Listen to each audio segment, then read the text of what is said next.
I was like the youngest guy in the lodge by 20 years.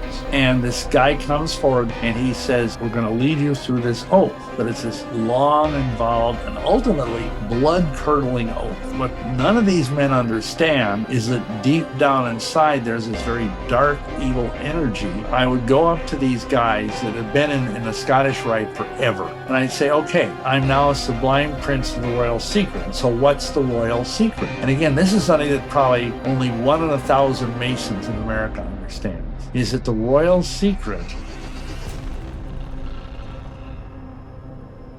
Hello and welcome back to the Almost False podcast, where I interview regular people with incredible stories. Today's guest is someone who has explored the darkest levels of spirituality, one of them being Freemasonry. He became a 33rd degree Mason, was part of high-level secret societies, and he is not afraid to share what he's not supposed to talk about. So I took this opportunity to ask him as much as I could in the limited time that we had. No matter how much you know or don't know about Freemasonry, I can almost guarantee you that you'll learn a lot from this interview, as everything that is shared here is in some way related to it. Get ready to have your mind blown by Mr. Bill Schnoebelen as he shares a dark journey that him and his wife took and the unsettling things that they uncovered along the way. When I got to college, and again, I wanted to be a priest. This was a minor seminary college, Loras College. At the time, it was a minor seminary. It isn't anymore. I had a priest in my theology class who had a doctorate in theology, and he was teaching a course in Christology. Because again, I was wanting to be a priest. And he took me aside and he said, if you want to be a priest, in the Catholic Church, it's taught, sacerdotes est altus Christus, the priest is another Christ. So if you want to be like Christ, he says to me, do you want to be like Christ? And I says, well, of course. Doesn't every Christian want to be like Christ? He said, well, if you want to be like Christ, you need to do what Christ did. And again, that made sense. And again, nowadays we've kind of become suspicious about priests. But this was like 1968. And a priest was like God. I mean, whatever the priest said, that was it, And he said, well, if you want to be like Christ, you need to do what he did. And he went to the East and studied with the gurus in India. He went and studied with the lamas in Tibet. He went to Egypt and studied with the magicians there. That's how he was able to raise the dead, to walk on water, to do all these miracles. So he says, what you need to do is you need to start studying the occult. And this is a priest telling me this. And so I thought, okay, now mind you, this is obviously decades before there was an internet. I mean, there was a little bookstore downtown. And I went there and I found a few scattering books on like the occult. And I found this book that was called Diary of a Witch by Sybil Leek. And she was one of the very first witches to, so to speak, come out of the broom closet. She was a British woman, and she was a medium. And anyhow, I read the book, and she was asserting in the book that witches were not evil, that this was an ancient pagan mystery religion. Among other things, she claimed that Jesus was a witch, and his 12 apostles were his coven, along with their wives, So I kind of bought into that. And I found out about this guy, Alex Sanders, who was the supposed king of the witches over in London. I sent him a letter. This is around 1968, 69. And his wife sent me back a thing. Okay, here's a coven in Rockford, Illinois, which is about 90 minutes from Dubuque. I went there and I got initiated as a witch. And then later on, I hooked up with an Alexandrian coven in Boston, and I was made a witch high priest. Started covens in, first of all, in Dubuque, where I was, and then moved to Milwaukee because there was a fellow there who had an occult bookstore, because Milwaukee's a huge city. And he said, I've got all these people that want to become witches. Can you come and teach them? When we're talking about like you being in a coven and you doing witchcraft, I just want to make sure that we don't skip over that part. Like, what kind of witchcraft are we talking about? Because there's a lot of it was okay. Witchcraft originally, the kind of publicly available witchcraft was originally started by Gerald Gardner, and he came out, witchcraft became legal in England. It was a crime until 1951. It was made legal, and he claimed, and all of this is disputed, but he claimed that he came in contact with an ancient coven of witches in the New Forest region of England. They initiated him and then made him a high priest, and he went off and initiated other people. Then there's this other bunch, this Alexander's fellow. He also claims to have been initiated by an ancient line of witches by his grandmother.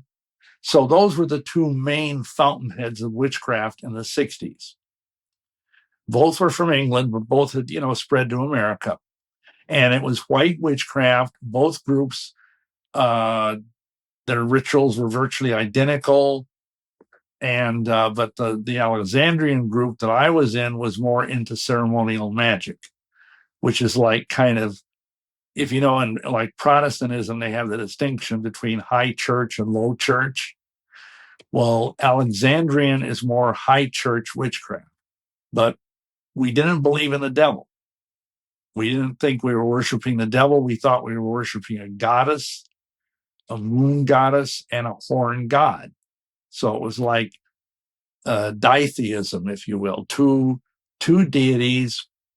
And we didn't believe in demons. We just believed that it was all this nature, airy fairy, gathering herbs in the forest and dancing in the nude. And, it all sounds very innocent. Except there's, especially in the Alexandrian rite, there's also some sex magic that's involved. So does that kind of answer your question? Yes. Thank you for clarifying. I just wanted to make sure that we got that covered. So actually, let's go back to the occult bookstore that you were talking about, and let's pick up the story from there. Well, so anyway, so we hooked up with this fellow in the basement of the store. We would hold these classes. They were packed because there were all these people. And again, this was 1972. And, there was all these people who are kind of like quasi hippies, and they wanted to get into the occult and magic and blah, blah, blah. The other thing that happened at the same time is that we encountered this fellow called Eli, who was a Grand Master Druid of North America. And Druids are a little bit different than witches. It's kind of like the difference between being a Baptist and being a Methodist, And we were invited down to Arkansas, which is where this fellow lived. He had lived on top of a mountain. He had kind of a what do you call it, a organic farm there. And we went through the whole summer, got all this occult training. We were, high priests in Druidism by the time we got done.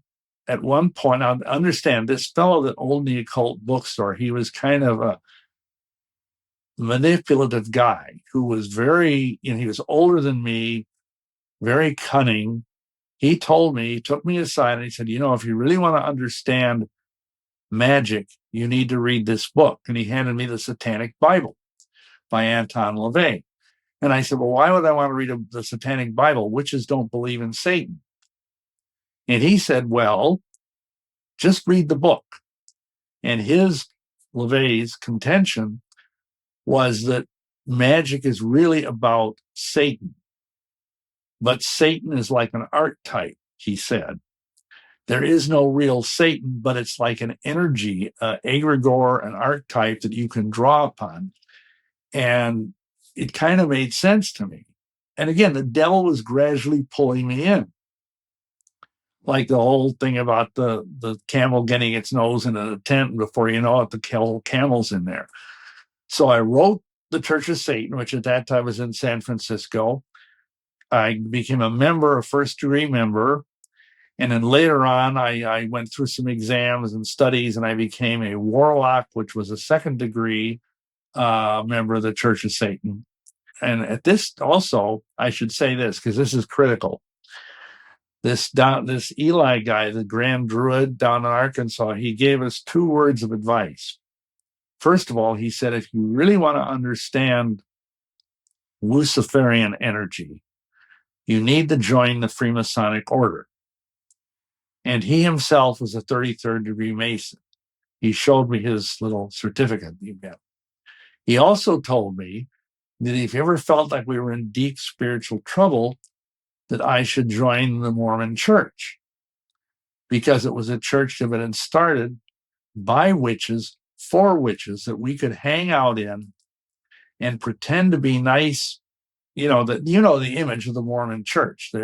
They're straight, nice, wonderful, all-American people with happy families and white picket fences and, all of that. But secretly, they believe almost the same doctrines that witches believe. And we can get into that if you want. But anyhow, so he gave us that advice. And again, this was in the early 70s. So I joined the Masonic Lodge, became a Master Mason at the same time as I was a Satanist and a witch. And only our inner circle of the witches that we by this time, we've initiated over 100 witches. And only our inner circle knew that we were also Satanists. And we were continuing in this, and I finally figured out that there was a deeper level of Satanism. And I got in touch with some of them. And again, there was no internet. We had to do all this by mail and whatnot. And there was a group in Michigan called the Order of the Black Ram, which is like more hardcore satanic stuff. There was another group in Chicago called the Brotherhood. And I got involved with them because they were closer, because Milwaukee's just up the road about 90 miles from Chicago. And I got really, I sold my soul to the devil. That's how deep I got into this stuff. Yeah. Before we actually get to that part, I want to make sure to take some time to talk about Freemasonry, because Freemasonry, it's very rare to actually talk about to talk to former Masons, because it's something that you're not supposed to talk about. So it's kind of an opportunity while I have you here to kind of, for me personally, to learn, but also for the people to kind of have a knowledge about what Freemasonry is.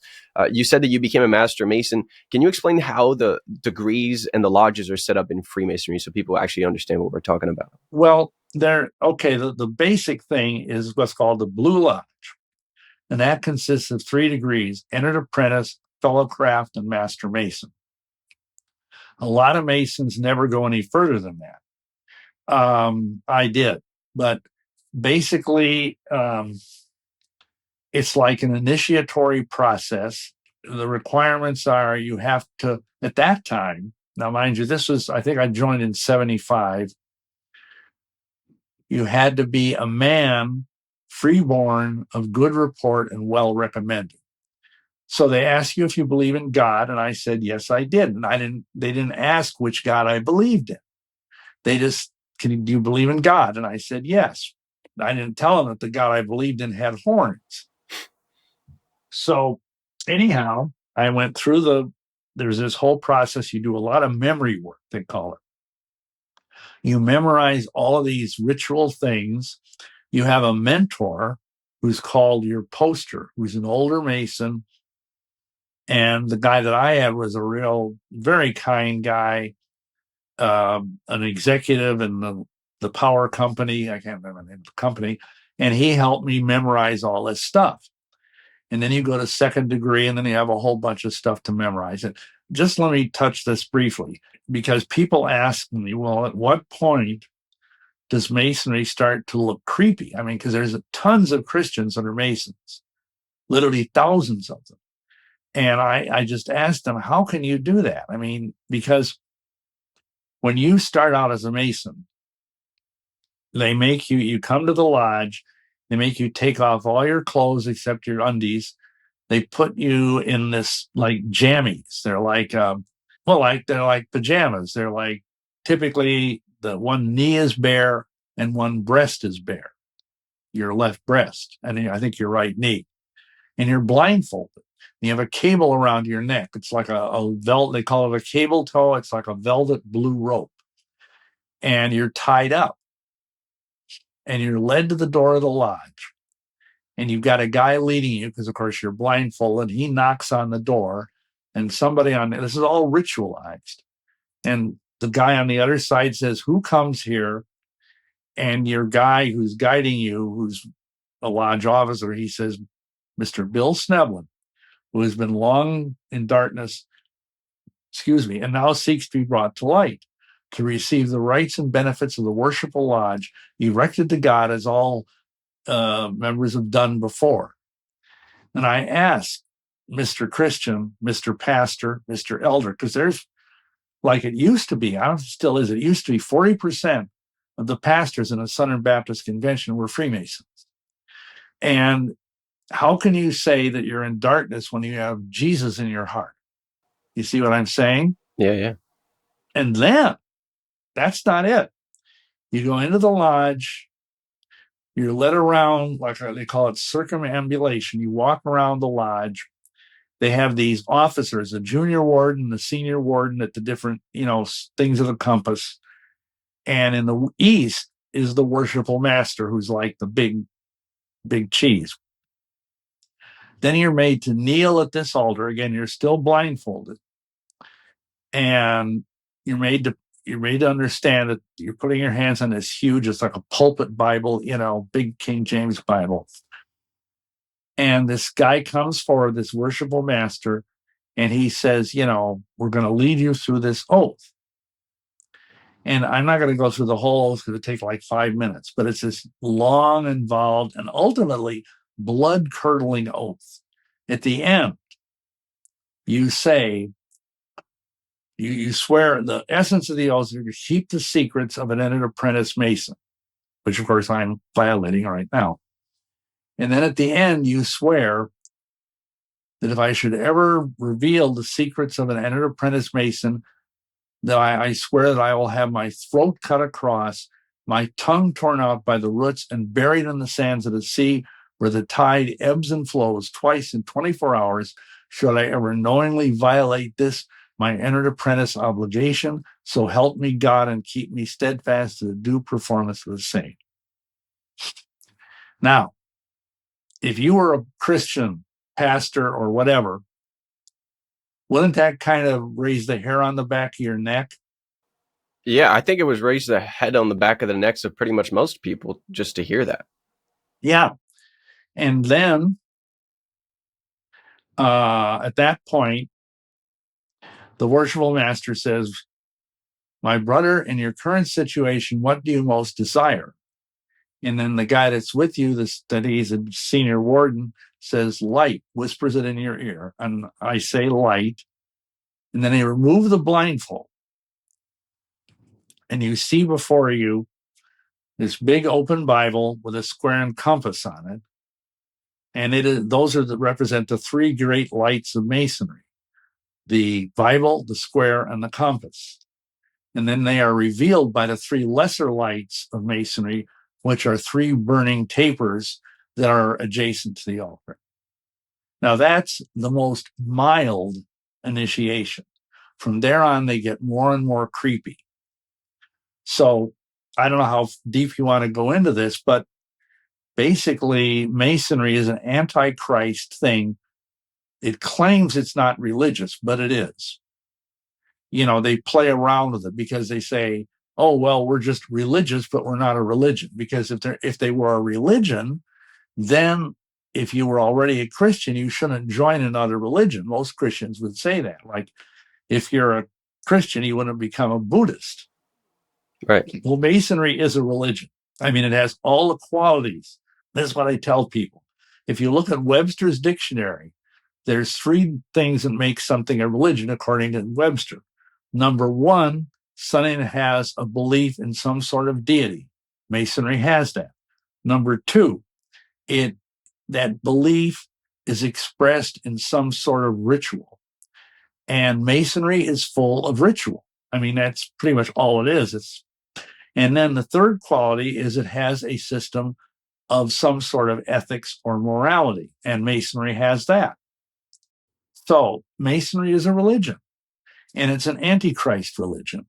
And the problem is that basically, if you drill down into this deep enough and read the books that are written by people like Albert Pike, like Albert Mackey. These are two, or Arthur Edward Waite. These are three prominent scholars of 19th century, early 20th century Masonry. And all of them were occultists. Arthur Edward Waite, he wrote a book on black magic and pacts, how to sell your soul to the devil. And in my book, shameless plug. This is an older edition. This is the first edition. It looks different now. But in my book, I document how almost every single leading occult person of the late 19th and early 20th century was a Freemason. They just go together like, love and marriage. If people want to go look at these books, I just want you to like kind of give them an idea, because if they want to confirm that for themselves, what books are you talking about? What people are you talking about? Well, there's Morals and Dogma by Albert Pike. He was like the greatest Masonic scholar in America of the 19th century. He was the sovereign grand commander of the Scottish Rite, and he's buried in the Scottish Rite Temple, 13 blocks from the White House. So that's one. The other one is Albert Mackey's Encyclopedia of Freemasonry. There's Arthur Edward Waite, who has a whole bunch of books on Masonry. Again, all of these are footnoted in my book. I mean, the last lots of pages of footnotes, because I'm not just making this stuff up. The other person who really you need to pay attention to in all of this, because he's more contemporary. Have you ever heard of Manly P. Hall? I have, yeah. Yeah. Well, he was one of the most notable occultists in America in the 20th century. He passed away in 1994, I think. He was the head of the Philosophical Research Society. He was a very high-level ceremonial magician. And he was also a 33rd degree Mason. And he wrote this book, Lost Keys of Freemasonry. And in that book, among many things, he says that when you become a master Mason, you are like a warrior on the block. And that's kind of Masonic code. And the seething energies of Lucifer are yours to command. So these are like the biggest Freemasonic figures that we know about today. And yet most Freemasons have no idea about this. Yeah, because they don't read the books. They join the lodge for whatever reason. It might be for business, because see, it used to be that up until I think the early 90s, lawyers and doctors were not allowed to advertise. They couldn't put like an ad in the telephone book. It was like an ethics thing. And so the only way that lawyers and doctors could kind of build up business was by Masonry. They joined the Masonic Lodge. They send referrals to one another, a good old boys network. So that's why a lot of people join the lodge. Many people join it because they had an uncle or a father or a brother who was in it. And honestly, unless you really understand the occult, it's boring. I mean, imagine the most boring church service you've ever been in. And having spent 5 years in the Mormon church, I can relate to that. But it's just, guys were sitting there snoring during the Masonic ritual when I was there. And, because it's like watching paint dry. And they go every week. And when I was involved in this, I was like the youngest guy in the lodge by 20 years. All these guys were like 50, 60, 70 years old, and basically they were there because they were buddies. And afterwards, they'd, play poker and eat, sandwiches or something. But what none of these men understand, I don't think, is that deep down inside, there's this very dark, evil energy, which is very sexualized. We document in the book how many men that have come to us over the years for deliverance, they were in Masonry and they began to be drawn into wickedness, into perversion, and even into pedophilia. And it's dark, dangerous stuff because it opens up unholy desires within the men. And then, because of the way the spiritual world works, that in turn percolates down into their family. And it affects the wife, who may or may not be involved, because there's a women's order of Masonry called the Order of the Eastern Star, whose symbol is a satanic pentagram, by the way. So anyway, it affects your children. So many men that were Masons, at first it didn't be a problem, but when their children started hitting puberty, they just started to go in various ways nuts because of this trickle-down influence of the Masonic Lodge. Yeah, I actually interviewed a woman whose dad was a Freemason, and something very similar to that happened to her. So she was never involved in, the Eastern Stars, and as far as I understand, her mom wasn't involved either. But there was, an element of the children thing that you talked about with their family being abused, her siblings, sorry.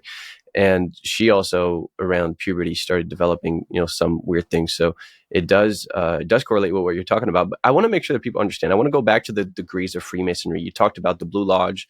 You also mentioned the Scottish Rite. There's the York Rite. Can you explain how that's set up so people actually understand what it means to be a 33rd degree Mason? Because I think there's a lot of confusion around it. Well, it's a little complicated, but in America, English Masonry is different. But in America, after Blue Lodge, it forks off in two directions. You can either go to the Scottish Rite or the York Rite. The York Rite has 7 degrees. The Scottish Rite has 29 degrees. When I was made a Master Mason, I was told, because at that time, believe it or not, I was going to the seminary to become an old Catholic priest. And some of my brother Masons knew that. And they said, well, the York Rite is the Christian path, so to speak. So why don't you go up that thing first? So I did. And the top of the York Rite is what is called the Knights Templar degree. Now, in the Scottish Rite, you have these 29 degrees. Some of them are really creepy. I mean, seriously creepy. They have one, I think it's a 19th degree, where they actually try to call up the devil. And finally, at the top, the 32nd degree, which is the Sublime Prince of the Royal Secret. And that's as high as most people go. If you're some really important person, either in industry or in politics or in entertainment, you might be offered to become a 33rd degree Mason, which is the highest degree in American Masonry. And many people, presidents, actors, I mean, people like, Roy Rogers, Harry Truman, all kinds of celebrities, Burl Ives, they're 33rd they're all deceased now, 33rd degree Masons, Gene Autry, many of these people. So that's the structure of it. And there's nuances in the York Rite that are very creepy, but the Scottish Rite is much more creepy. Okay, so to make sure that everyone understands, kind of what you already set up, I'll try to summarize it. So there's the Blue Lodge, which everyone has to go through, which is 3 degrees, and then you have 2 choices: either the York Rite, which is 7, or the Scottish Rite, which is 29. So 3 plus 29 equals 32. So 32 degrees, and honorary 33rd degree for people that are deemed to be important. So that's kind of how it worked. Only on the Scottish Rite, that's where the 33rd degree happens. So let me just correct something. Yes, please. If you're a 10th degree Ninth Templar, you can become a 33rd degree Mason even if you never went through the Scottish Rite. Okay. Minor detail, but okay. Thank you for clarifying. So, all right. Now we talked about the 33rd degree Mason. People usually are like, that's the highest level of Freemasonry that there is. There's also a bunch of people that talk about, there's secrets in Freemasonry that a lot of people don't know about, and you have to, be deemed worthy to be told these secrets. You became a 33rd degree Mason, and you eventually joined this secret group or secret order or whatever you want to call it. Can you explain what that is? Okay. Well, beyond what we've just been talking about, over in Europe, there's what's called the Rite of Memphis Mithraeum, and that is 360 degrees beyond what's, I've already discussed. And most Masons don't even know about that. Now, I got up to the, if memory serves, 96 degree. And because how I did that is there was a group in Chicago where they were involved with that thing, because Chicago was and probably still is a major nexus of Satanism. Most people don't know that. So this group brought me into Memphis Missouri, and then ultimately there was a fellow that flew over all the way from Paris, who was the son of Pappas. Now, you probably don't know that name, but Pappas was a very prominent 19th century high-level occultist and ceremonial magician.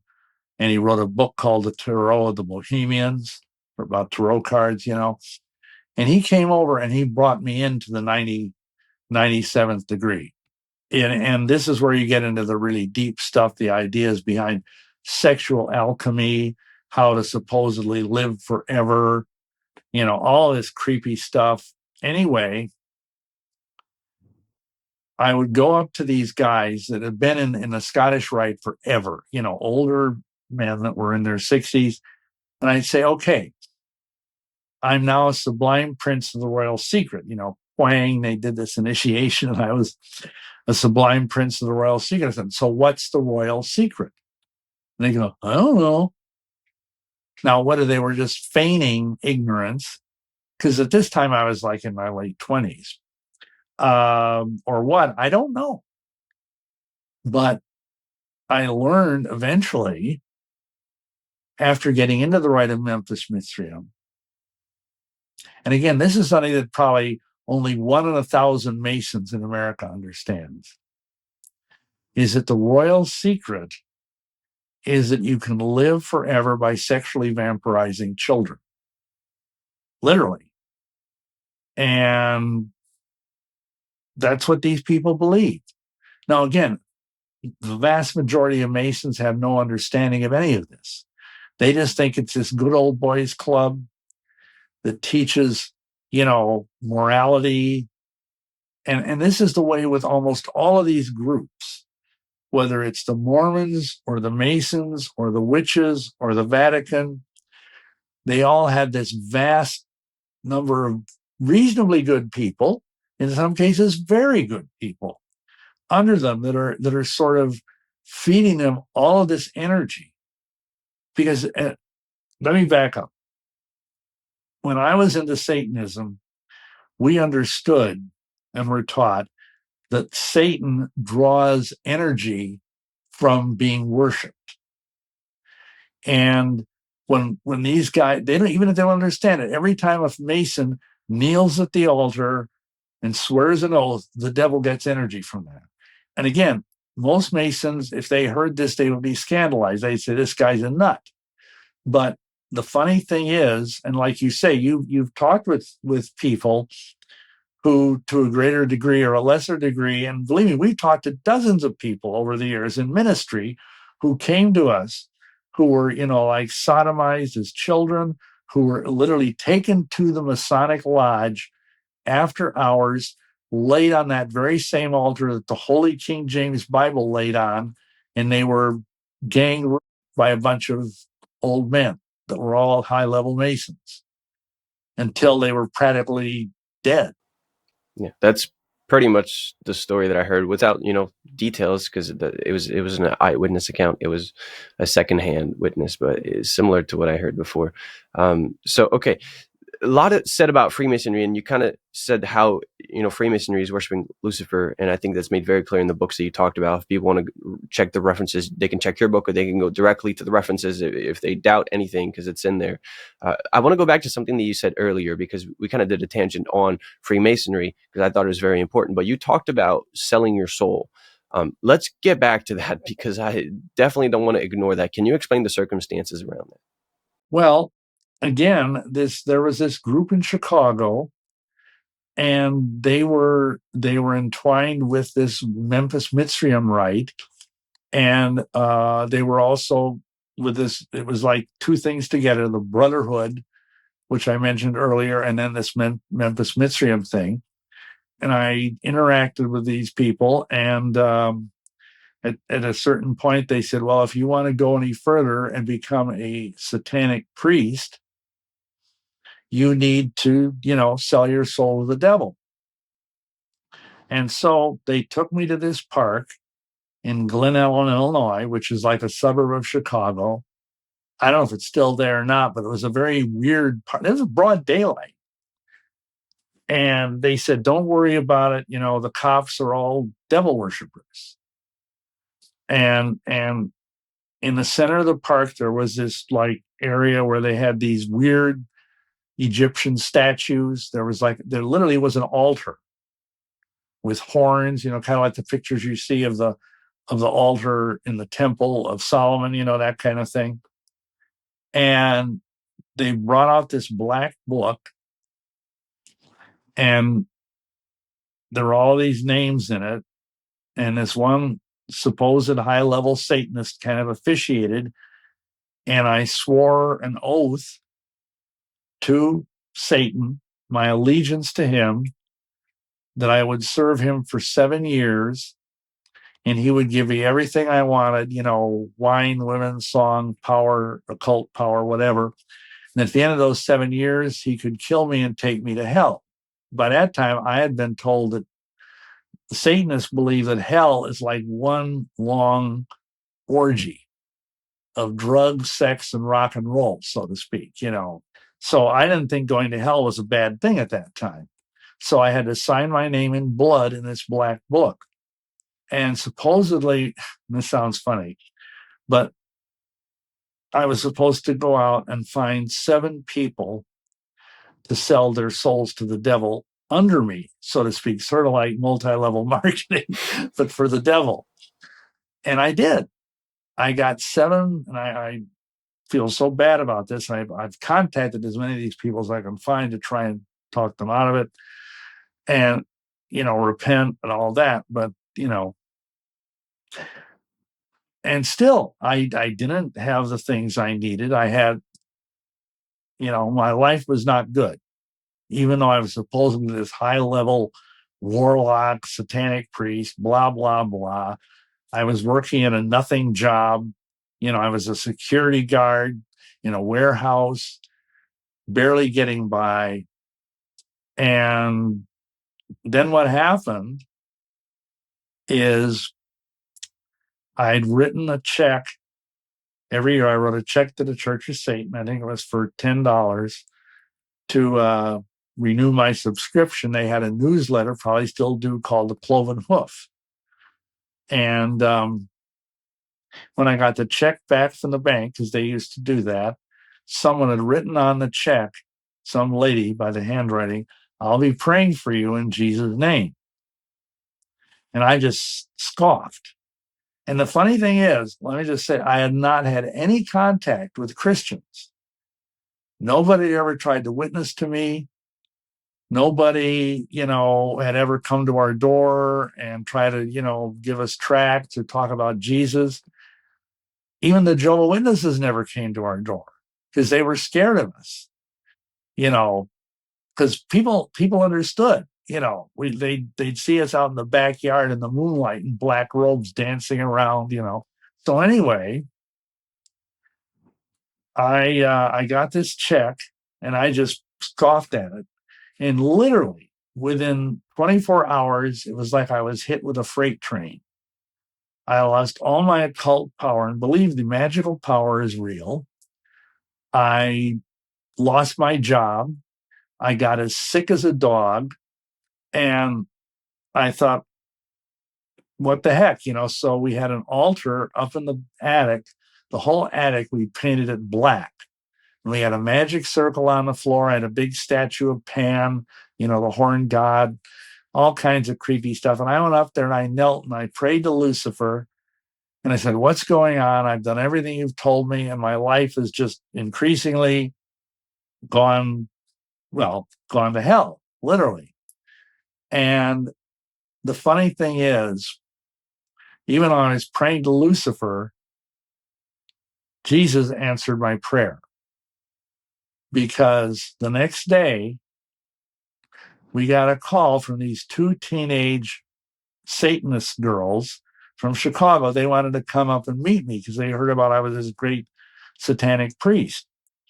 And so they came up on the train. They said, we had a gift for you. And I thought, well, I could use a gift right now because I just lost my job. I don't have hardly any money, you know. And they show up at the door and they sit adoringly at my feet. And they give me these 2 comic books from Chick Publications. Yeah, I assume you're familiar with Chick Publications. I'm not. I think I'm too young for that. It's a Christian publishing house. And he made these, I don't know how many there are now, but at the time there were like 15 or so full color comic books, but they were about Christian themes and they were intended to be soul winning tools. And in the back of them, there was, a thing about, okay, how to get born again. And the 2 that these kids gave me, I say kids because they were probably in their late teens, one was called Spellbound and one was called Angel of Light. And you can look these up. They're probably available online. And they are about the dangers of the occult and about how Lucifer is really the god behind all false religions. And I just looked at them and, whatever, and threw them in the door in the closet and forgot about them. Well, anyway, the next day, there's a knock on the door and we open it up and it's Mormon missionaries. Never had one come before. And they always are in, 2 of them. 2 young men. And I remembered what this guy said, this Grandmaster Druid back in, 1973. We're now in 1980. And we joined the Mormon Church because we thought that was where we were supposed to be. This was a sign from Lucifer. So I joined the Mormon Church. I tried to be a good Mormon. I stopped doing dope. I stopped having orgies. I was just monogamous. And the only thing we did, because we had been led to believe by this Druid guy that the Mormons were white witches. And so we still did white witchcraft, but we didn't do Satanism anymore. We got all of that out of our lives. Went to the temple in the Mormon church, did all their secret rituals, which are very Masonic. Well, let's actually stop there because this is actually important. What kind of role did you have in the Mormon Church? Because we just talked about missionaries coming to your house and you said you joined. Can you explain a little bit, the progression and what kind of role you eventually got there? Yeah, well, okay, you get baptized. And then after a year, if you, mind your P's and Q's and pay your tithing and all of that, you're made an elder. And that's what I was. I was an elder. And then later, I was made an elders quorum president. So that's like an administrative role right under the bishop. Now, understand, in a Mormon church, I don't know if it's still this way, but back then, this is in the 80s, a bishop, like most people think of a bishop as some really high-level guy, In the Mormon church, the bishop is the head of a local congregation. They call it a ward, W-A-R-D. And an elders quorum president is kind of like right under the bishop and takes care of administrative stuff. And I had gotten a temple recommend, which is like a card that allows you to go to the temple, because you're not allowed to go to the temple unless you're worthy. And at that time, we went to Salt Lake City because that's like the Cadillac of Mormon temples, the Salt Lake Temple. And we went through the rituals, and that, I'll tell you, that's a whole story in itself. Do you want to get into that? Of course, yeah. Okay, well, so we go, now, mind you, we had information from this Grandmaster Druid. He said, give these words to the guy when you go into the Mormon temple. And they had a system which was probably kind of ahead of its time. This was, 1981, where you had this card and it had a code on it. Like nowadays, everybody's familiar with this, some kind of magnetic coding. They'd put it into the machine and that would indicate that you're legit. And then we were told to say these words. And when we put these words into the computer after our card, the whole system went, it crashed, the entire computer system. And so they didn't know what to do about that. So they got rid of the people that they could. They took us through the ritual, which involves it's hours long. It's kind of like the Masonic ritual on steroids. I mean, you go downstairs, you get all basically naked. They wash your body, and it's done man to man, woman to woman. But they wash your body, they anoint your body with oil. You're given this magical temple garment, which you may or may not have heard of. And what's interesting is, just to back one step up, a lot of people don't know Joseph Smith was the founder of the Mormon Church. In 1844, he was made a Master Mason in Nauvoo, Illinois.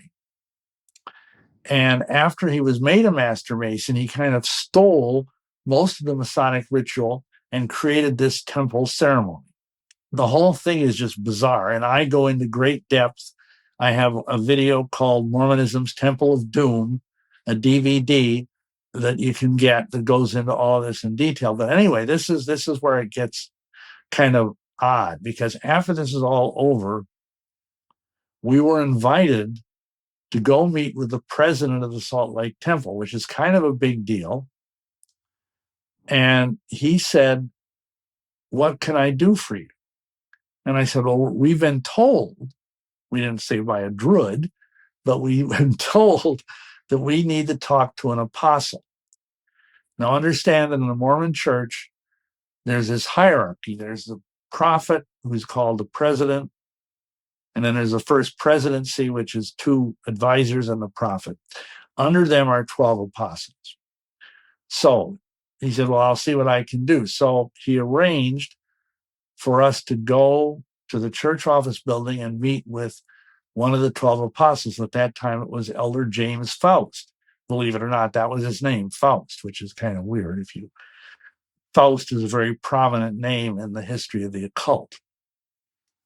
So we went there, up into the church office building, and to make a long story short, he said, "Well, what do you want to talk to us about?" I said, "Well, we had these dreams."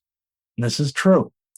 And again, back then, nobody knew what was going on in the Mormon temples. The stuff had not been made public in any way. A couple of years after this, a couple, Chuck and Dolly Sackett, put out a book called What's Going On in There. They were former temple workers, and they revealed the whole thing. But at this time, there was no anybody. And I said, we saw this ritual where there was this white altar with a satin covering, just like what's in the celestial room of the Mormon temple.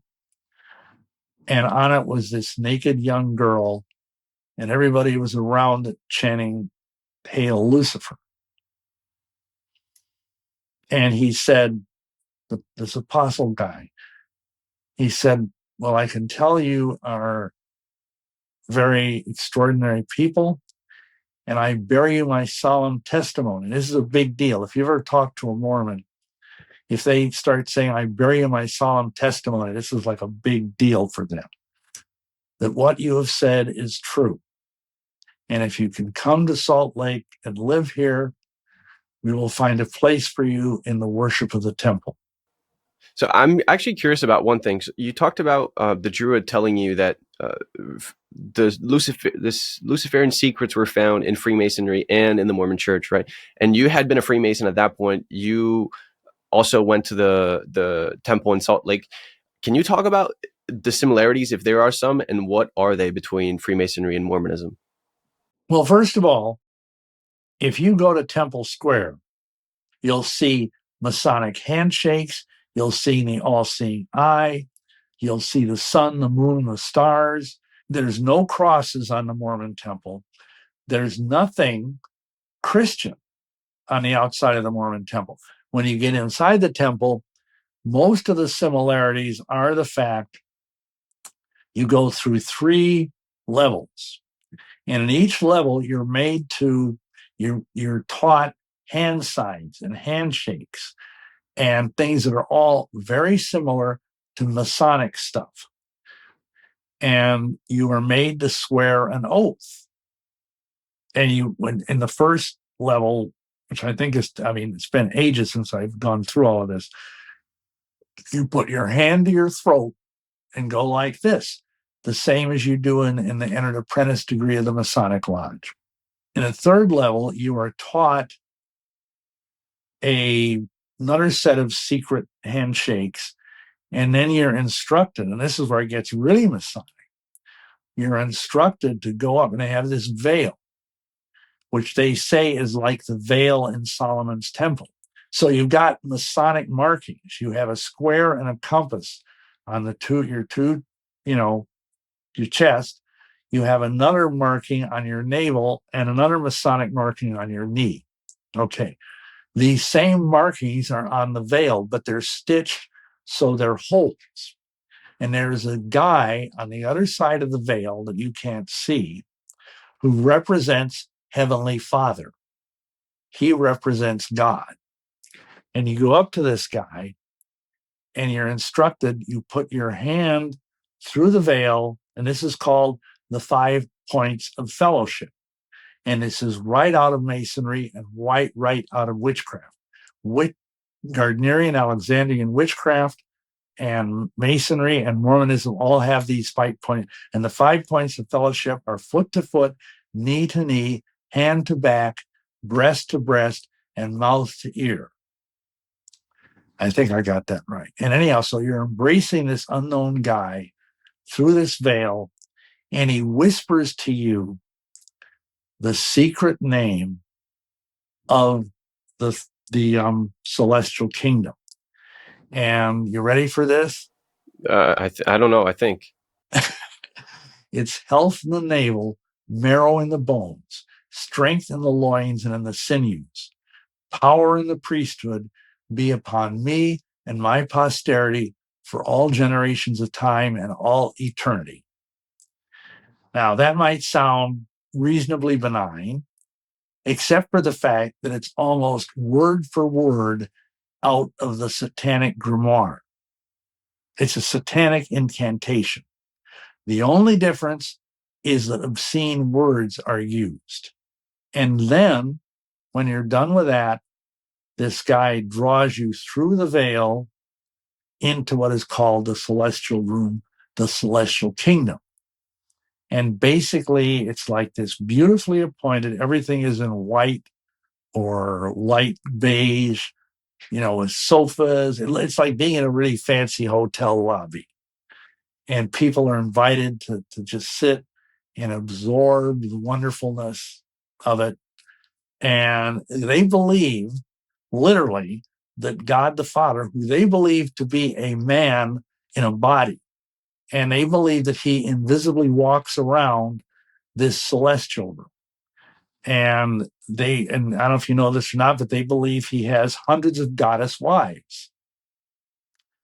And that he is constantly impregnating these wives who give birth to spirit children who come down. And they believe that every child that is born on earth is first fathered in heaven with Heavenly Father and one of his goddess wives. Yeah, I've heard about that. And I think a lot of Mormons, if they hear you talking, they would say that's not true. But if you actually go back to the history of what Joseph Smith taught, like you'll see. And if you talk to some of the elders probably in the Mormon church that know about this stuff, they'll tell you about it. But what I find in what you said is essentially that, the details of Mormonism and Freemasonry, like the details are different, but the structure is very, very similar. And you can see where kind of Joseph Smith took it from, especially since he was a Freemason. So that's super interesting. I want to go back to your story, though, because you joined the Mormon church to try to help your life. You were really struggling at the time, and you're trying to, become a better person, have a better life, and all of that.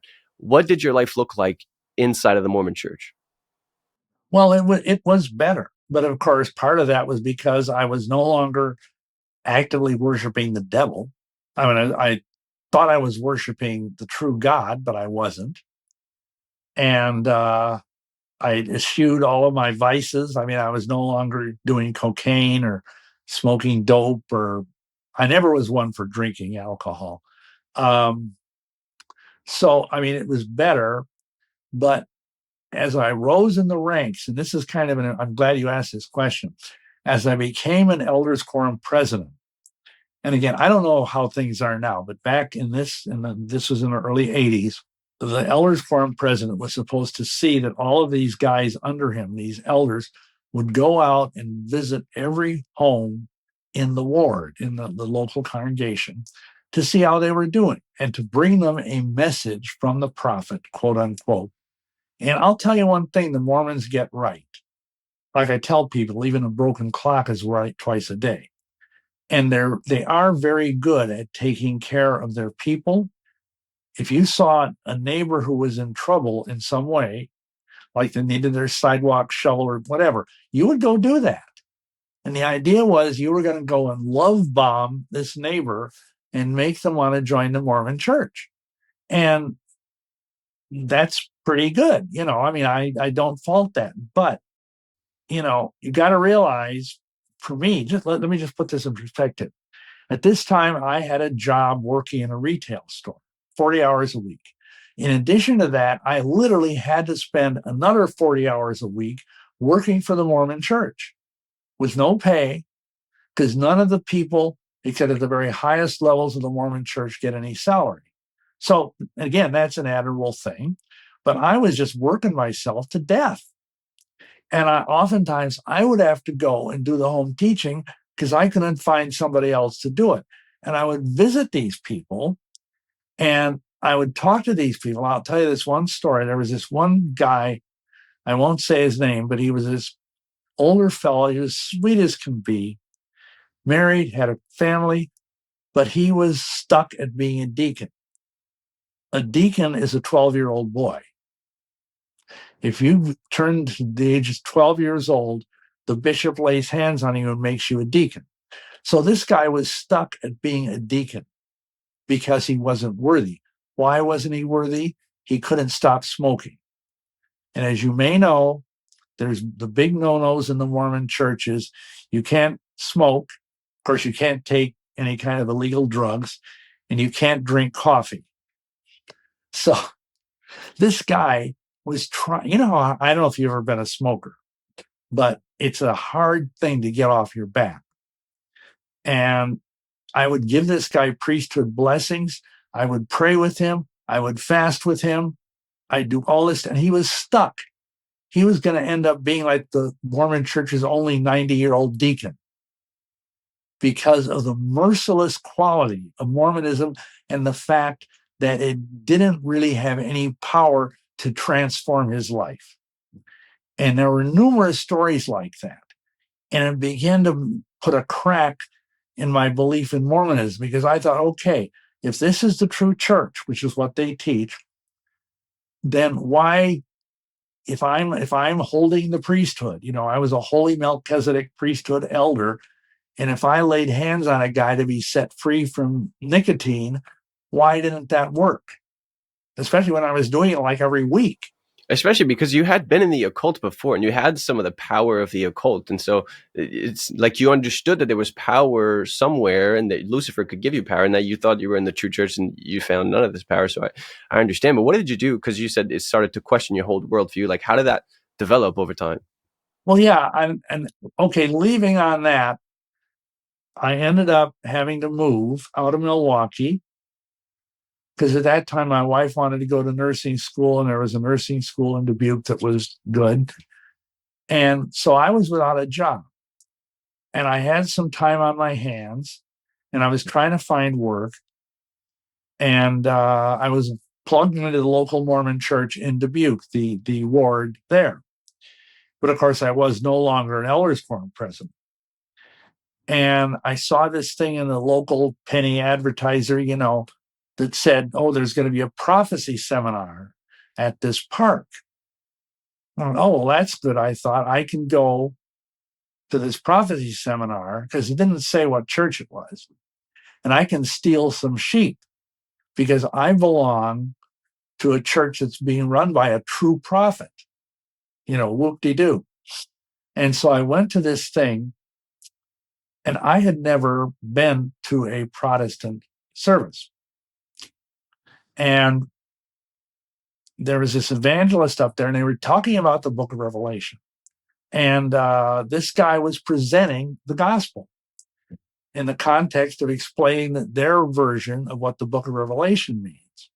So anyway, he was talking about how you're saved by grace through faith, the basic Christian gospel.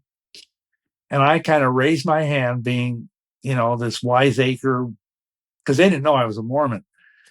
And you see, Mormons teach that basically there's only two choices for the true church. Either the Catholics, who claim, to have this apostolic succession all the way back to Peter up to the present day, or else Joseph Smith, who was supposedly given this mandate in the year 1830 by the angel Moroni and by John the Baptist and whatever. And because they said that all the Protestant churches were split off of the Catholic Church, and so therefore they had no authority. And so either you got to be a Catholic or you got to be a Mormon. And so I raised this point with this guy, and he says to me, well, where do you get the idea that you need to be baptized in order to be saved? It says in Acts 16:31, believe in the Lord Jesus Christ, and thou shalt be saved, and thy house. And that was the Bible verse that hit me. Because I'd already read the whole King James Bible, because the Mormons use the King James Bible. I read the Bible through 5 times as a Mormon, but I'd never seen that verse, like, how Bible verses leap out at you. And this verse went through my magic Mormon underwear like a bullet through a sheet of wet tissue paper. And I went home and I was trembling and I prayed and I fasted, because that's what Mormons are supposed to do. If you run into a spiritual dilemma, it says write in Doctrine and Covenants, which is one of the Mormon scriptures of the 4. They have 4 scriptures. They have the Bible, the Book of Mormon, Doctrine and Covenants, and the Pearl of Great Price. And I prayed and I fasted. And supposedly, if you do that, if what you're thinking of is true, you get a burning in your bosom. And if it's not true, the Holy Spirit will send you a stupor of mind and you will forget what you're even talking about. So I didn't get either one. And so I did bring to mind the comic books that I had gotten 5 years earlier or more by this time. And I went and dug them out, because I remember in the back it was How to Be a Christian. And so I got down at the foot of my bed, I knelt, I took off my magic Mormon underwear, because I didn't want any static on the line when I talked to God. And I prayed the prayers in the back of that comic book, and I got born again. And that was the beginning of my journey as a true Christian.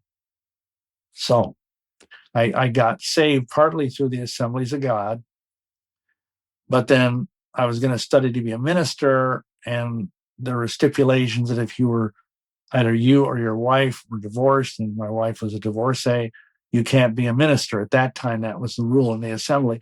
So I went over to the Foursquare Church, which is a symbol. I don't know if you're familiar with charismatic churches, but it's another charismatic church. And there the pastor and his wife did deliverance on me. I got set free from a whole legion of demons, I'm sure.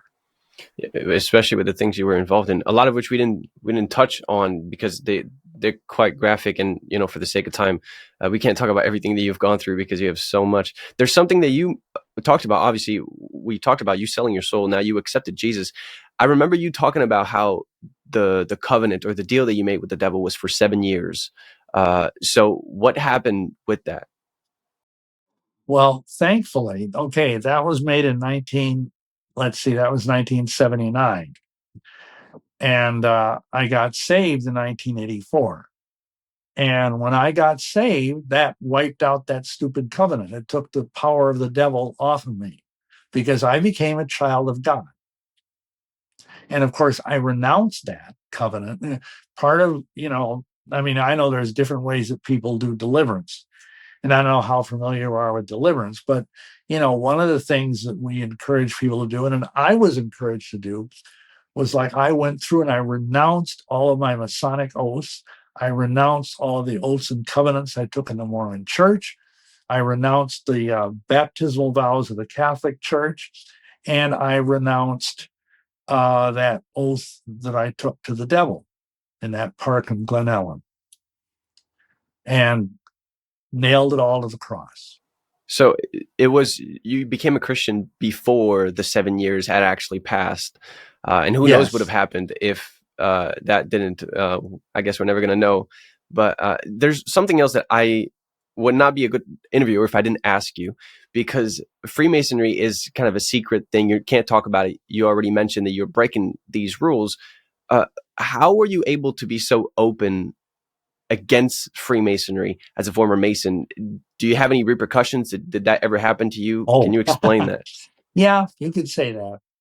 I have had so many attempts on my life, can't even begin to tell you, but what partially helped me was the fact, and I'll just insert this little tale since you say you like stories. When I moved to Dubuque, I wanted to go and reconnect with the Masonic Lodge in Dubuque. And so I went to and this was right after, literally about a week after I got born again. The Masonic Lodge had, they called it a high 12 luncheon, which was on Friday noon, and everybody was welcome. And I went to this luncheon. It was like a free meal. And I got in there, and it's down in the basement of this big lodge thing, downtown Dubuque. And as I was eating, I could feel this darkness. I've been in Masonic lodges hundreds of times, but because now I had the Holy Spirit within me, I could feel something dark and evil and oppressive just pushing down on me. And I, ate the lunch, and I felt like this voice in my head saying, "My son, get out of here." So I even skipped dessert, which for me was a big deal back then. And I went outside, and this was in June, the bright June sunshine, and I felt like this incredible weight was off me. So I went home, and I was led to go to Ezekiel chapter 8. Let me just read it, because it's amazing how this dovetailed with the Masonic Lodge. Okay, here we are. I'm not going to read. It's kind of long, but he says he's digging through the wall, and he says, and this is in verse 13 of chapter 8. He said to me, this angel or whatever, "Turn thee yet again, and thou shalt see greater abominations that they do," meaning the elders of Israel. And he brought me to the gate of the Lord's house, which is toward the north, and behold, there sat women weeping for Tammuz. Now, Tammuz is a false, slain, and risen god who's part of the Masonic pantheon. Then said unto him, "Hast thou seen this, O son of man? Turn thee yet again, and thou shalt see the greater abominations than these." And he brought, now this is critical, verse 16, and he brought me to the inner court of the Lord's house, and behold, the door of the temple of the Lord, between the porch and the altar, were about 25 men, with their backs toward the temple of the Lord, and their faces toward the east, and they worshiped the sun toward the east. Now, why is that important? Well, Masonic temples are required to face east. The worshipful master is in the east, and he is a symbol of the sun. And all the devotions of the Masonic Lodge face east. That means, theoretically, they have their back to the Ark of the Covenant. They have their back to the truth. And there's a thing in Masonic ritual, they have a ritual you go through whenever they open the lodge. Every week they open the lodge. And they go around, and when they come to the worshipful master, it says, "As the sun rises in the east to rule and govern the day, so also rises the worshipful master in the east to rule and govern the lodge." And then the master stands up and he knocks up the lodge, which means he raps the gavel 3 times. And the symbolism was so vivid when I saw that scripture, because I had been immersed in Masonry for 9 years. I knew it backwards and forwards, and I realized this was an indictment of the Masonic Lodge. And within a week, I sent a letter to the Masonic Lodge and asked to have my name taken off the rolls.